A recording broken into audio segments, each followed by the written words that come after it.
Okay, I'm a little nervous. What have I done? I think the staff might vote me off the island. This is a little bit crazy. Chianti, Pacific Seacraft 37.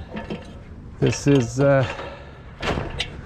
apparently our next project, or a project. Yeah, we accepted this over winter break.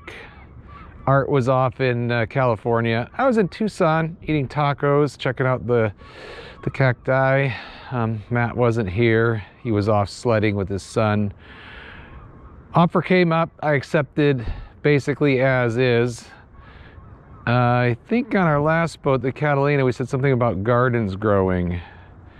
And that might be a possibility. As, you know, there's been the ones with trees growing out of them. Right, that's the first thing. See how much vegetation, how much garden needs to be pruned. Well, I guess Matt might be right. Garden? What a garden he speaks of. I guess that's... Oh, teak needs to be redone? Maybe if you leave a boat set in the Northwest for 5 or 10 years without love, the hatch needs to be rebuilt. And a few other little things. It's a boat. Well, I've been poking around a little bit. Let's go inside and talk about this new boat that belongs to Skagit Valley College. All right, before I get any further, this is crazy. Who refits old boats? Yeah, I'm gonna have one of my favorite little barley pops here and quickly give an overview of this boat, Chianti. I know, I should be having a glass of wine. The name would fit the boat, but I have this thing about if you start something like opening a bottle of wine, you should finish it, and it's a little early in the day for that. It's weekend, the staff are out and about, so I just come up the ladder. You saw that. They'd seriously thought about voting me off the island. We were too busy, so we were finishing King's Pride, or not even finishing, but it's at the point of which we've done our skill set, and it's an awesome boat, and we're going to sell it. And then I accepted this one. Actually, we have the Catalina 30 now, and we only have room for one boat, and I took this one. And why did I take it? Well, as I mentioned, I was in Tucson, and I get a call. We looked at this boat full circle before we bought King's Pride. It was for sale for 50 grand. And I went, well, too much money for what it needs, because it does have old electronics, old electrical panel, and an old universal diesel. And I just said, well, if we buy it for 50 and we put a motor and electrical, we put 30 into it, probably it would sell for 80, but it had teak decks. And so I'm like, now we're going backwards, because you got to factor in maybe 10,000 for that. And so we just didn't have the budget. So back up, I get offered this boat 2 years later from the owner, and he says, you know, if we could get this deal done by the first of the year for tax purposes, I'll give it to the school and you could refit it. And I'm like, awesome. But we're all far away. And so what does that mean? Well, I put eyes on it. Called back up to Washington and said, make sure it is not sinking. Because if this thing had filled with water sitting here, it'd be a deal breaker. And it wasn't full of water. So I said, sight unseen, I know. What's wrong with us? We bought King's Pride without even doing a survey, but it was in the water and moving. We accepted this without even being on board. And that's a little crazy. You did see the garden up above.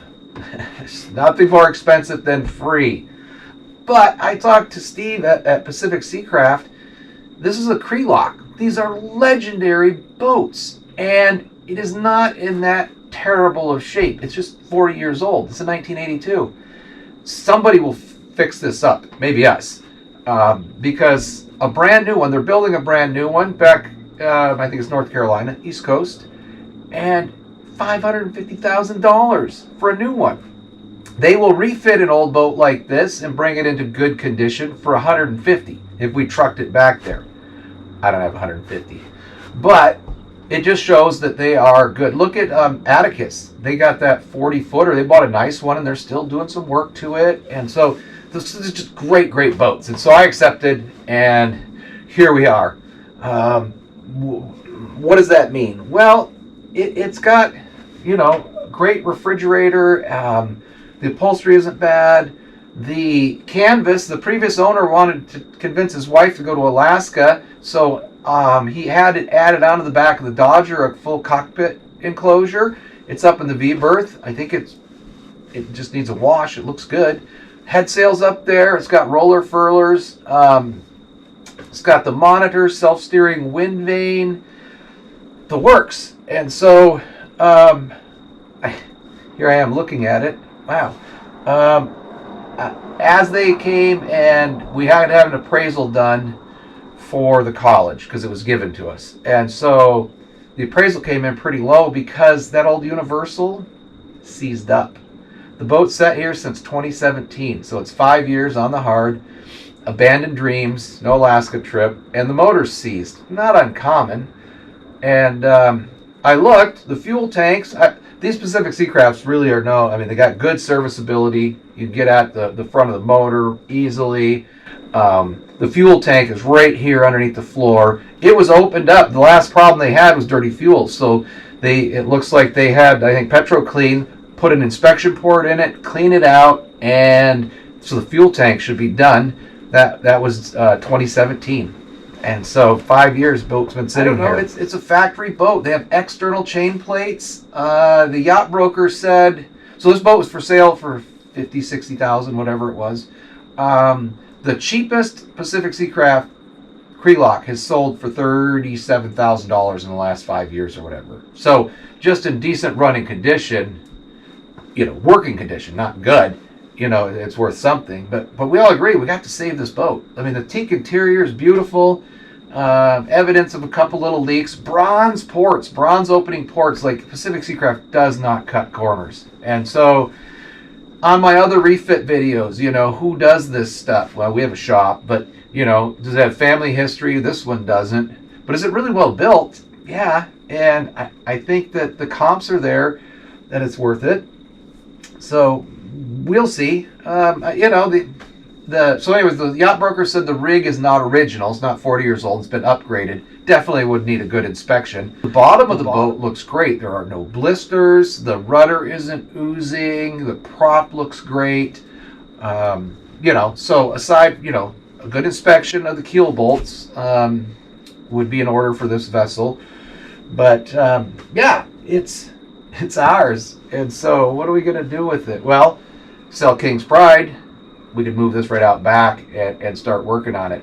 But given how packed we are and how busy, we are offering up all of our boats for sale, I think. Because there's got to be about 10 other crazy people that like working on boats, besides just us knuckleheads, for fun, and those that are chasing dreams. So that kind of Art and Matt were just shaking their head. What are you doing, Beemer? What I was doing was wondering about what we're going to do with this thing.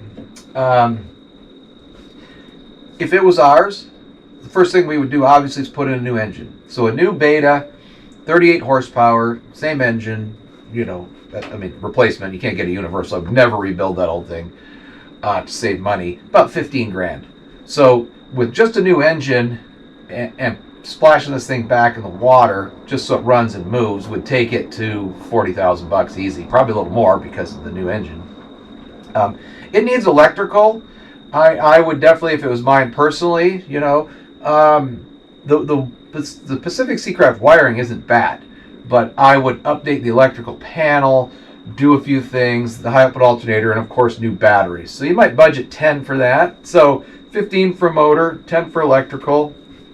It's a boat. Watch our 55 videos or more on King's Pride. There's going to be stuff that comes up, but accessibility to the tanks and knowing that that's in working order, I don't think a person can go wrong on a boat like this. So the teak decks, yes, there's lots of videos you can watch about people redoing those, and I don't exactly know what to budget for that. $10,000 would go a long ways. That's the beauty of when you've got a boat given to you. It's not part of our program. Our curriculum is the problem, but we know how to do it. So anyways, there's some numbers. You start looking at a boat. If you can buy it super cheap, I think it's a better way to go, just knowing that you're going to start with good bones. That's King's Pride. We are so right now elated about how fun it is to put in awesome electrical systems and awesome fuel systems and brand new engines and just have a boat that's ready to go. And this is legendary. You've got a boat right here that everybody knows, you can research it, have been great, great boats. So if you're interested, we definitely need to sell.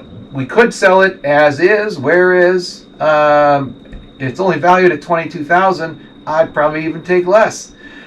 Send me an email. Our channel is small, so I'm not worried about being inundated with emails. I'm thinking if 10 people are interested in working on boats, there's maybe a half a person that's got a few bucks that would want to start on this before we do. But if that is a possibility, that would give us a few bucks, and we keep plowing forward on King's Pride a little longer. Go ahead and check it out. Do a little research. Pacific Seacrafts, awesome boats. And if you're looking for a project, thanks for watching. Send me a note. Okay, there's Chianti. Yeah, we hate to do this. It's a golden opportunity for the do-it-yourself person, which we really encourage. We're training new technicians, and we don't have the capacity to do everything we wanted to do. So we still have our Albemarle project, King's Pride, this boat, our new Sarnia, our new Catalina, whatever. Look at this town. It's just a boat town. There are always going to be boats for us to fix up. So the staff has decided if somebody wants to buy this boat or any of our boats, they're all for sale. We're a school, so we have to have a 2-week public viewing. Make sure I'm not selling to my best friend, Jimmy Bob. And make us an offer. If this is something you're interested in, this could be your boat. And we'll have to look for the next one. It'll be an adventure.